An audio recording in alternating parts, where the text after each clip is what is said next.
What you got to say to the people, Melchizedek?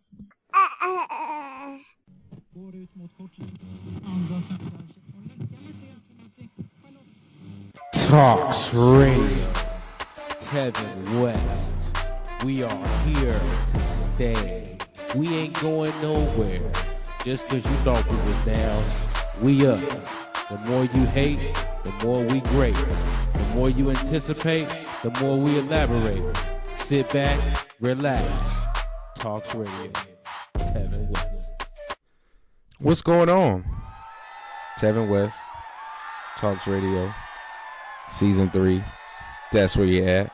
As you can see here, I got on an Oakland Raiders jersey. This is not a Las Vegas Raiders jersey. This is pure townism right here. This is Derek Carr before he left to go to the New Orleans Saints. You feel me? I got this jersey out of Ross. I'm not gonna lie to you. Whenever I see like good deals in Ross, I can't deny it. I remember I saw a University of Washington Huskies jersey. I should have got it. I never got it. It eats me up to this day. But nonetheless, I am here in the video flesh. You feel me? I was doing audio, obviously, for 2 seasons. And I thought that with it being my first episode in my 3rd season, that I just show my face now. I don't know if this is going to be a regular occurrence. Not sure how I feel about that. It's not because I don't want to be in front of the video, like I don't like my face or something. Like I'm cool with me. You feel me? I just see myself more as the radio guy, and the radio guy for me in my head is more heard than seen, and that's just kind of like how I operate. But maybe I need to step up my game. Maybe that's part of stepping up my game. You know what I'm saying? You know what I'm saying? So today, and I've done this take in drafts like 4 or 5 times, and it's either been uploaded, it's either failed to upload or completely like left and deleted from my complete like storage in my laptop. So we're gonna try this again, and I'm gonna try it in the full brevity. You feel me? I don't even know if I said that right, but it don't matter. You understand what I'm saying? That's townism for you. So what we got today, we're talking about the professional athletes and their role model status within society, and if it is necessary for today's time, and if you should have, as a parent, right, should you be having your kids look up to professional athletes nowadays? And so there's this article that I got from, what's it called? It's called Taylor and Francis. I went into the Google Scholar section of onlineness to look this up, and it's called Athletes as Role Models. And so Andrew Edgar did the article when I was in college in the mid 2000s. So 2010, sorry. You couldn't really go and do like Wikipedia searches as a source or regular Google searches as a source. It had to be scholarly sources, scholarly journals, books, and case studies. And you had to go, on the academic part of the web, which is, for us, was Google Scholar. I don't know how it goes now because there's AI and stuff, so plagiarism is probably abounding. So for me, that was how I did it. But I just kind of went back to my roots, you know what I'm saying? I really wanted to see what was going on in the streets as opposed to this role model thing, and then transfer it over to you and talk to it. You understand what I'm saying? So athletes as role models, the ethological crisis. So I'm going to just read a little bit here. And it says, I recently came across an interview with the Norway and Sampdoria midfielder Morten Thorsby in the football magazine Blizzard. This is soccer, talking about a soccer player. And the interview focuses on Thornsby's commitment to environmentalism. The commitment makes Thornsby somewhat unusual as a professional footballer, as he admits, although by no means unique, that in other sports perhaps there are more prominent people who speak on issues of social justice, such as prominent motorsport Lewis Hamilton's involvement with like his driving of electric race cars. Athletes are beginning to become more aware of the relationship between sport and environmental. Sorry, I got a text. I was just looking at my gym buddy. Send me a text. Becoming more aware of the relationship between sport and environmental crisis, and indeed use their position as an elite athlete to provide environmentalism, as explored in earlier editorial exposés by Edgar himself, who wrote the article. And he said, I'd like to suggest commitments such as Thorsby and Hamilton belong to a broader phenomenon whereby professional athletes express an overt commitment to issues of social justice, and they as such enrich the conception of athletes as role models, a topic that has been discussed at length within the philosophy of sport. Arguably preeminent amongst these new role models is Colin Kaepernick. This is an article done in 2021, so just keep that in mind. Colin Kaepernick, whose gesture of taking a knee has been adopted internationally as an expression of solidarity with the Black Lives Matter movement in opposition of racial injustice. Colin Kaepernick made this gesture initially in the face of widespread public opposition and at the cost of his career. By the way, Colin Kaepernick ended up getting like a $19 million settlement from the NFL for all of his, pretty much to get him out of the way. And Colin Kaepernick's courage is by no means unprecedented. For example, Zimbabwean cricketers Andy Flower and Henry Olonga played their first game in 2003 in the Cricket World Cup wearing black armbands. They made clear that these bands symbolize mourning for the death of Zimbabwe's democracy. And then this was a gesture that put not simply the careers, but their lives in danger. A warrant for Olonga's arrest on the charge of treason was issued, and treason carried the death penalty. He fortunately escaped Zimbabwe before he could be arrested.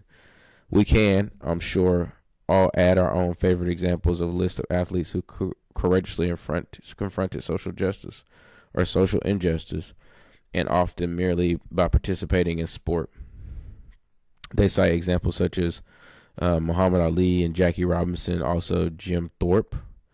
And in 2020 in the UK and in Manchester United, England, forward Marcus Rashford led a campaign challenging the British government's policy on the provision of free school meals, an important welfare resource for poor families. While Rashford took no obvious risk with his career and leading his protests, he did display a degree of social vision, a sensitivity to social injustice that is not typically extended from an elite soccer player. Partly in Me Too, the hashtag Me Too response by abuse by sports coaches has been exposed. In Greece, this has set in a wide range of sports, including sailing and swimming, and British gymnastics, and women's professional wrestling. And they've recently seen disturbing allegations of abuse and sexual grooming. While writing this piece, the Sheldon Report on the failings of English Football Association to safeguard young players from sexual abuse has been published again as a response to the survivors of abuse having the courage to denounce such practices. The world of sport has always been, on one hand, a platform through which attention can be drawn to social injustice, and athletes today perhaps find themselves well placed to participate very publicly in moments such as Black Lives Matter and hashtag Me Too. On the other hand, the instances of abuse by coaches illustrate sporting institutions may tolerate acts of injustice and immorality. There is a dark side to sports institutions that entails the toleration and even encouragement of abuse. So, what does that have to do with what I'm talking about today?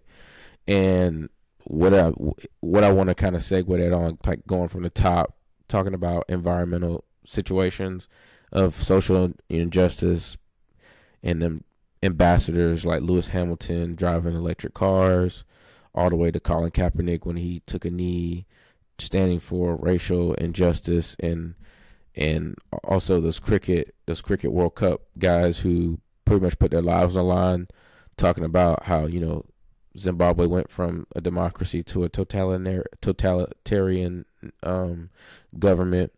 I think the president at the time was Robert Mugabe. I'm not sure, or the dictator, or whatever. And then all the way down to the British, wrestling and gymnastics, or Greek wrestling gymnastics coaches abusing their women players. The reason why I would be weary if I was a parent and having my kid look up to certain figures in professional sports is because it's different from when I was growing up and when a lot of millennials were growing up, and it was like we were on the cusp of when from the Nokia flip phone and the dial pad texting to the sidekick where you could flip it upside down and text on the pads, and they were separate, all the way to the first iPhone and iPad. Social media hadn't developed and technology hadn't developed to where it was such a synergized part of our life, and you could kind of cut it off, like an athlete could cut off their personal life and their private life, and you weren't going to see everything. And so there was a ability to kind of construct a good image and keep it that way, so that way your good deeds could be shown off the field, but also like your ability to perform on the field could be shown there, and just leave it there. Nowadays, the personal lives of these professional athletes have been so intertwined in what they do on the court that it's hard for people to separate the man or the woman away from, in their sport, away from who they are and what they've done as a person. And it goes past that as well. It goes past that to like the antics that take place on the court or the field when you have it, especially in like soccer, where players are manipulating referees and they're apparently placing bets on themselves and cheating, and coaches are stealing signals and stuff like that. That is as a part of human nature. We all make mistakes, and I by no means am telling you not to respect these people. I'm not telling you to not respect their craft and what they've done and how much they've accomplished within the sport. That goes without being said. You should respect game. Always got to check game. But at the same time, I wouldn't start to like herald, like don't herald them like and just put them on the status of like Greek god stature, because there are instances and situations where their personal life starts to spill over, and then because you've put this person on the pedestal of a god, now you backtracking, and now you like, I completely hate them. So it's good to not do that for your mental health, but also for like your kid, because it's like now it's a situation where, so let me just clarify. Do I think that you should have your kids look up to professional athletes as role models? No. Why? I don't think you should, because their personal lives are starting to spill out on social media, because you no longer can like hide who you are. And once something comes out like one time about what you done, like people are going to continue to like talk about it. Like for instance, like Jameis Winston was like an amazing quarterback in college, won a national championship, ended up, being like a C plus B minus quarterback in the NFL. Now he's a backup. He bought a $2 million home in Cleveland. And that right there was like a shock to a lot of people, because people, which is, I think this is a red flag too, why you should not use them as role models, because like we expect pro athletes to indulge in their wealth. We don't expect them to be modest. I'm not telling you what to do with your money, but if it's a fit check all the time, you know what I'm saying? Like during the season, like when they walking off the bus or whatever, walking to the locker room, there's a fit check. If they're wearing Gucci all the time and this and that, it's like that's sending the wrong message. You know what I'm saying? Like that's sending the wrong message of where to put your money, because most of the time, like if your kid sees that, he's like, oh, I need to dress like that. It's like, bro, like y'all might not have the money for that. Y'all might not have the necessary funds for that. So like it's an expectation of like, oh, this is what I need to be. This is how I need to be. It's not about that. It's not about the money or the clothes and stuff like that. It's about your performance on the field. And then can you take those things that you do on the field and put them in off the court and apply your influence into a cause that is respectable and then helps other people along the way. I don't think that can be. It can be done, but at the same time, like I don't think you should like put them on a pedestal anymore, because like James Winston bought a $3 million home, which was pretty modest for his salary and stuff like that, and how much he's accumulated over his time as a career playing in the NFL as a quarterback. But then somebody right up under the comments was like, oh, he bought a $3 million home, but he couldn't buy $3 crab legs or something like that. I know crab legs are way more expensive. But like they'll never let you live it down. You know what I'm saying? And you as a parent could catch yourself like criticizing this person on the internet. And if your son see that, your daughter see that, it's like, well, dang, like I'm confused now. Like I don't know, like is this person a good person or a bad person? And that shouldn't even come into play. All I'm saying is you should just look at the person and the accolades on the field and try not to take their personal life and mix it in with their performance and say that's what makes them, that's who they are. People make mistakes. People make mistakes all the time. But that's what I'm saying. Like you should just look at them as humans. I know that some people might be like, well, bro, like you can't just do that. Like they're who they are. Like, well, you need to start, and this is how you do it. I feel like, and this is for me too. Like, we got to start being better role models for our kids. To very often, like, I know when I was growing up, a lot of like my parents, they raised me and they raised me right, but a lot of the times, like, they let other people do the parenting in other places, like, you know, like schooling and sports, like you let somebody else do that instead of like kind of like investing more time like after school, like helping more with more projects in school, being more invested in school situations, or being more invested in sports times. I'm not saying there aren't parents that don't do that, you feel me, but it needs to be more prevalent now. And I don't mean like helicopter parenting. There's too much of that going on, because you got the helicopter parenting going on. And it's like people think that the world, and it is bad, but it's just like people don't go outside no more because they're afraid, like they don't let their kids go outside no more because they're afraid their kids are gonna get nabbed up.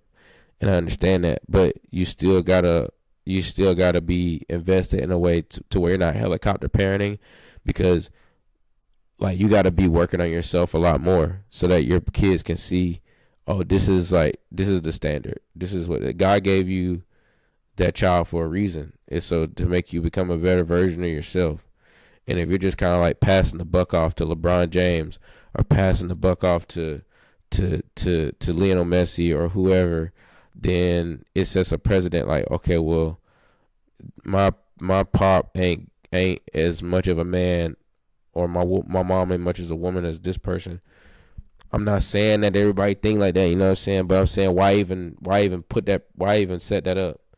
Why not just go and try to be a better version of yourself so that your kids can have you to look up to?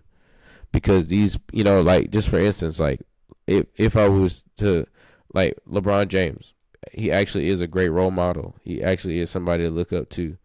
But it's just like a part of his personal life kind of like got seeped onto the internet, and whether it was intentional or not, like it got skewed in a way. So it was like he was sitting at a game, and he was in between two women, and one on the one side was like his owner, Jeannie Buss. I can't say his owner, the person that owns his team, and there's another person who I presume was like her friend or something like that. And they just kept, he's a well-known married man, and they just kept touching him, you know what I'm saying? They kept like kind of like not like public displays of affection or something like that, but it was just like, bro, you shouldn't be touching a married man like constantly like that. And it's just like you get that video, and then like now the internet has like tabloid, like muckraking tabloid people, like, you know, all these outlets, like maybe like tea outlets, you know, like giving the tea, One of them I know specifically might be like Say Cheese TV or like the Shade Room,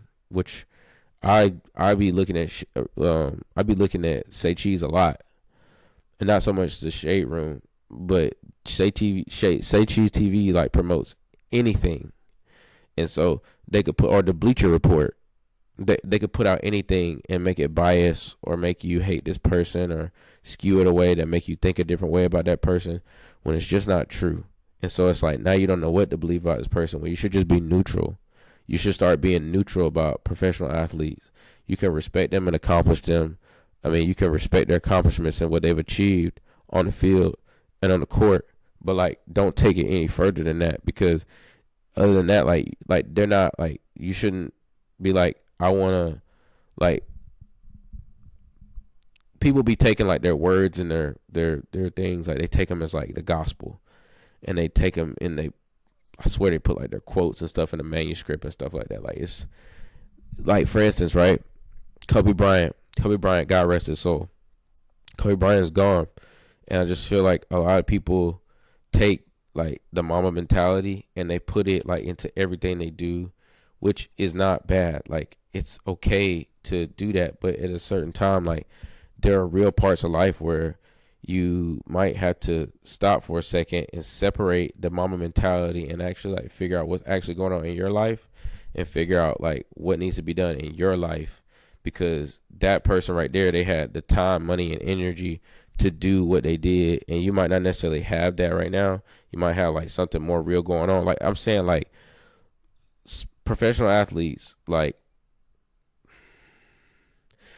they have a different way of living. You feel what I'm saying? Like, they have a whole different lifestyle. Like, they're kind of disconnected from the world. You know what I mean? So if you see something pop off where it's like domestic violence or, like certain things that they happen outside of their life where it just went downhill for a second, like, you got to realize like they have more time on their hands and more time to get into more trouble and stuff like that. So they live in a glass house, so it's easy for us to judge them, but at the same time, like, we should have grace on them, and we should also realize like they're people too. And I don't think that we realize they're people. I think all I'm saying is like, realize like these people aren't robots. They're not machines. Like, they're real people, and they go through real things. And like, sometimes they can be hypocritical. I mean, I know, just talking about Colin Kaepernick, like, Colin Kaepernick was like standing against racial injustice, taking a knee and stuff. But at the same time, like, he wanted to go back and play. And like, he made like a campaign, like about comparing, NFL combines and tryouts to like slave auctions. But on the same token, like, he was trying to get back and play football for that same system that he was claiming that was like treating players and stuff like slaves. He wanted to get back into being a slave, basically. So it was just like, okay, bro, that's kind of hypocritical. Like, plus they paid him a lot of money in a settlement to kind of just go away, and he wouldn't. So, and you might look at that and be like, well, damn, like, he talking about this, standing up for this, but now he not really standing up for that. It's because he's doing all he can to get notoriety, and he's doing all he can to make his mark and to make his money. And you got to realize that, like, a lot of these folks, like, they're in it for the pay. You know what I'm saying? They're in it. They got a job to do, and that's how they feed their family. And so you can't hang on their every word and their every action. Just respect what they do and keep it pushing. You feel me? You don't know these people. You don't know what kind of lives they live. You don't know, they could be a completely different person. And that, even like their on the field antics, like LeBron James, like the way he be manipulating refs and stuff like that. Like, if he doesn't get a call a certain way, like, he'll jump up and down like a child. And I see other players, like, and even soccer players are the worst. Like, if professional soccer athletes that have like a lot more pull, a lot more sway, like, they'll do something on the field or they'll get hurt and they'll go down and they'll sell it. Like, I was playing professional indoor soccer in Columbus, Georgia. My first year, I had a coach, and he was just like telling the players, like, telling us, like, if we get fouled, like, you sell it. Like, you act like you're hurt even if you're not hurt, because it's going to make the ref like make a decision that would help us in favor. So it's like a tactical foul. In the Euro 2020 final, Giorgio Chiellini like horse collared Bukayo Saka while he was making a run down the sideline with the ball, and he stopped him from like potentially scoring a goal that could help England win. But he didn't get a red card; he got a yellow because he's Giorgio Chiellini. Now, if I'm coaching and a player, Horst Carl is a player, and he gets a foul, and it's like deep in the game, and it was a stop the goal score moment, he probably gets a red, and he probably gets a red because he's not Giorgio Chiellini. But on the same tip, he'll get up and start trying to like manipulate and yell at the ref, and that's not gonna fly with you because you don't got the juice like that. I'm not saying you won't, but why even take it there, right? So it's like when I was coaching for like head coaching like kids in soccer, I do individuals now. But when I was head coaching the whole team, my whole pet peeve was like, don't ever talk to the ref. Don't get up in the ref's face. I don't even get up in the ref's face. And it's just like, because that's an authority figure on the field. And like, I'm not saying like tuck your tail between your legs. I'm saying like focus on what you got going on, because if you up in his face, he already on the defense mode, because being a referee in sports is like being a Marine. I wouldn't wish it on anybody, the abuse they take. So they're already on defense, like just off the guard. So they're gonna be like, I'm not gonna tell you again, like, and it depends on like, you don't know what they're thinking and how they perceive certain people when they come at them. Like a person like me, I got this going on and this going on. I don't know how they could take it. I don't know. I'm not trying to bring any of that in. I'm just saying, like, you don't know how people perceive, and so he could already be on defense. You know what I'm saying? I already got like a certain look. Like I have like a poker face look. It's not really, I'm coming at you. So, and people's tone of voice, people want to police your tone of voice now, which is crazy work. Like, policing a person's tone of voice is crazy work. Like, if I'd say something a certain way, like, you're like, well, you don't need to say it like that. You say it nicer. Like, how I said it is how I said it. So just all that stuff plays in the factor. But at the same time, like, if you don't say something, then like you're perceived as a coach who is soft and you don't have no backbone and this and that. You're not fighting for your players. And so that's why I put it down and became an individual coach, because the role models that are supposed to be in the higher ranks, the coaches, what they do is they abuse the ref. They abuse the ref. They verbally abuse him. They go at him. They tongue lash him. Life and death is in the tongue. You feel me? So it's like what you say has power. And those coaches, they have more juice than I did. And so what they say, it might hold weight in a different way. Whereas if I say it, it hold weights in like, who are you talking to? Who do you think you are? You know what I mean? So it's just like, you got to play your position. And it's a lot of positionless ball being played right now. People don't know how to play their position on the field. And like, you got bench players talking like starters. I hate it. I hate it, bro. Like, everybody got an attitude. Everybody got a chip on their shoulder for no reason. And everybody just want to backbite. So it's just like, these are the type of people that are role models that make millions of dollars and stuff like that. They're like school children with like clout and money. So like, but you might not necessarily have that. And then you go at like a person who establishes the rules and the authority in the game, and then you come with all that heat and that energy. It's not going to be good for you and your team. Like, he might call a foul on you later on against you that might help the other team win because you was out there like jaw-jacking for no reason. But it's kind of like part of the game. You have to find a way to be like kind of like a politician as a coach. And I wasn't really willing to deal with that because the role models that I had were encouraging that. Like, I just, and I'm not, there's nothing that you, like, the world gonna keep turning how it turned, but I just want to caution you, like, when it comes to your kids, like, set a good example for them so that way they don't go out in public or on the field and act like that. Because, like, a lot of kids, like, make their identity in their sport, like, who they are. Like, if they're doing well in the sport, they're A1, like, in real life. But if they're not doing bad, they almost feel like they're not human or whatever. And, like, I'm telling you, like, parents, especially millennial parents, like, I know, like, I come from a generation of dreamers. Like, a generation, like, I want to go play in college. I want to go play in the pros. Kids don't want to do that no more, man. Like, kids already know, like, they want to be an engineer or a scientist or a mathematician before they even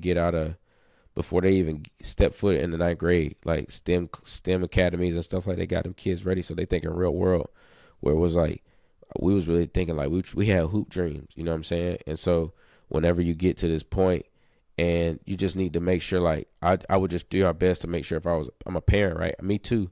Make sure like my kid know how to act right on the field, because the way that you display yourself on the field, it needs to be proper as well. You don't need to act like an absolute gremlin on the field and then get off the field and like you're like cool and chill. Like, I mean, of course, like be a dog on the field, you feel me? But it's a controlled rage. You know what I'm saying? Don't be jaw jacking at the ref.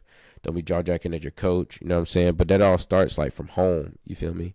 And all I'm saying is, it's a lot of times when you go like Atlanta United game, like players like, I know like a lot of soccer players will do this thing like they get beat, like they'll just stop playing defense, or they'll stop running, or they miss a goal and they just give up, put their head down.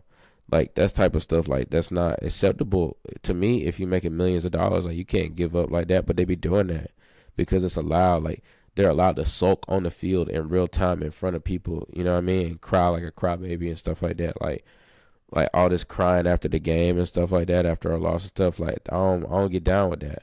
I never have. I never been like crying after a game or something like that. I'm not into that. Some people see it as passion. I see it as like you showing in a way, like if you remain zipped up on the field, if you remain like even keel on the field, that shows strength. But the moment you start letting your emotions dictate the feel and stuff, like, and then kind of like using it as a blanket of passion, like blanketing it with like, oh, he's just passionate, she's just passionate. Nah, you're undisciplined. You're undisciplined. Imagine training hard, umpteenth hours, a week. You know what I'm saying? 40 hours a week, like it's a job, doing extra stuff, prehab, rehab, stretches, eating right, and then you get in the game and you're doing well, and then like a ref makes a call that you don't like early in the game and it sets you off, and now you're done. Or maybe you miss an open goal in the beginning and now you're done. Or maybe you're a goalkeeper and you get scored on once and now you're done. That's unacceptable. That's unacceptable at any level, but it's really unacceptable at the professional level. And it's a lot of people doing that, and the kids are following that. And so why, and it's just like you hear about certain athletes, like they maybe like getting busted for like performance enhancing drugs. Like, like it's like a saying, like in America, like if you ain't cheating, you ain't trying. Coaches and players are getting busted for cheating, and it's accepted. Like, do you really want that being like a role model for your kid? That's all I'm saying. But I think that the culture is turning into a lawless type, with sports and stuff like that. And that's why I'm saying, like, just be careful. There's a player in the NFL that has he's like the number one player in the NFL. He has like 9 baby mamas. Like, some of them are pregnant right now, and he's married at the same time. That ain't cool. That ain't cool to be running around on your wife, whether she agrees to it or not. And you got a family at home, and you raising all these broken home families. You can't even do it. That's unacceptable. It's unacceptable to be out here with like a bunch of children by different women. Like, that's unacceptable. Even on the women's end too, but that's the thing. Like, it's so celebrated in our culture to kind of be a ruffian, trying to be like a roughhouser or whatever. I'm not saying be a pushover, be a nice guy or whatever like that, or a nice girl or whatever. I'm saying, like, have some respect about you, and you can be about it, and you can be serious, and you could be angry and not do a whole bunch of wilding out. That's very, very possible. And that's why I was like, just be careful about who your kid is a role model. Watch who your kid looking up to.